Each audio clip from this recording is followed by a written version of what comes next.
Hello everybody and welcome to Rush Reality. My name is Sam. You talking to me? Well, I was kind of talking to anyone that's watching. Well, then who the hell else are you talking? Talking to me? Well, I was hoping a few other people would be watching, but yeah. Well, I'm the only one here. Crap. Movies are so much better when you can actually be in them. Now luckily, VR has the potential to do that for you. Today I want to get into why virtual reality is such a game changer for movies.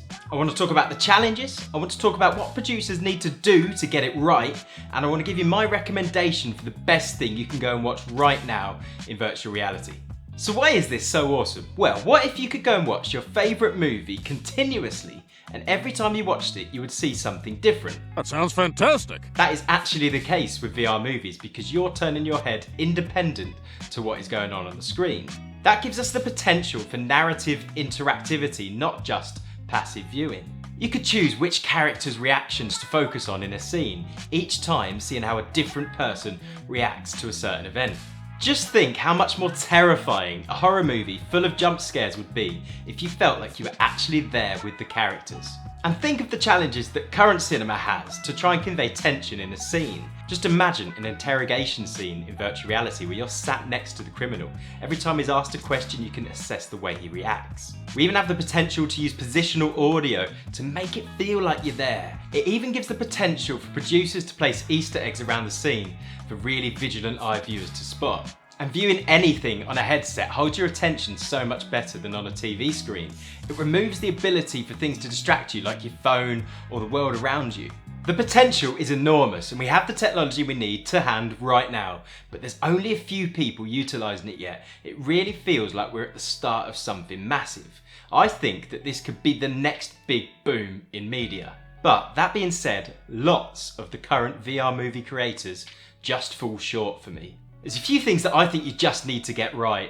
I want a really high resolution because once it's spread across your entire field of view, anything low can quickly fall apart. Now the tech is there for that, but we often see video output of 4K or even 1080p. For me, that's just much too low. There's a kind of cliche way of making VR movies at the minute that I see way too often. They film something really visually impressive and then just play narration over the top of it, and it really pulls me out of the scene. Makes it feel like you're watching a kind of exhibit at a gallery and not a really cinematic experience. I want the kind of direction you would get on big budget movies, but the kind of stuff we get put out on the likes of Meta or Oculus TV just feels amateur. Now going against this awesome potential, we have some really big challenges. Traditional cinema makes things look cinematic by using depth of field. The character or the key element of the scene is usually clearly in focus and everything else around it is blurry. It looks really professional and it draws your attention to where the director wants you to look. Now you can't do that in a VR movie because you don't know where the viewer is going to be looking. If you made everything outside of the main character look blurry, then wherever I turn my head, it would just look like I was looking at a blurry mess. That makes it really challenging to get that professional look and feel. Also, all of the actors need to be on it at all times. In a traditional movie, there is one specific shot, and as long as that is good, it doesn't matter what else is going on around the scene. In VR, you can throw this out the window because you don't know where the viewer's eyes are going to be, so every element of the scene needs to be perfect at all times. If one person is slightly off, the whole scene is going to fall apart. The size of the data file output in the movie can be a challenge. If you're making one of these really high resolution videos, then it's going to take a lot of data and that's going to need to be transferred to the viewer, either stored on their hard drive or streamed over the internet. As we transition towards higher bandwidth internet, that's going to be less and less of a problem, but for now we need to try and manage it. And the last challenge is that things can be really costly to produce. You need to buy this really specialist equipment that you might only be using for that one specific shoot. And combine that with the fact that the user base you're selling to is so much smaller than that with traditional media that it quickly becomes a challenge. These challenges could quickly become too much for some companies. Take the now defunct Oculus Stories studios that were originally slated to release 5 virtual reality animated movies. They actually only ended up releasing 3 before they closed the project. These are actually some of the best examples of VR movies you could check out, but again, they only really teased at what was potentially available in the medium. But there are some really simple ways this whole thing can be made easier. In most cases, we don't need that full 360 degrees view. In most circumstances, the viewer will be watching from a seated position. They'll be quite happy turning their head but only getting 180 degrees field of view. That will cut in half the data output needed, and it will make it so much easier to utilize high resolution images. If things are really going to boom, then we need some movies created by truly talented directors.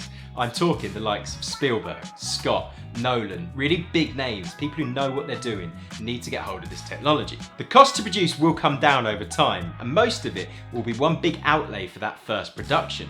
And as more headsets flood the market, the higher the returns on those movies will become.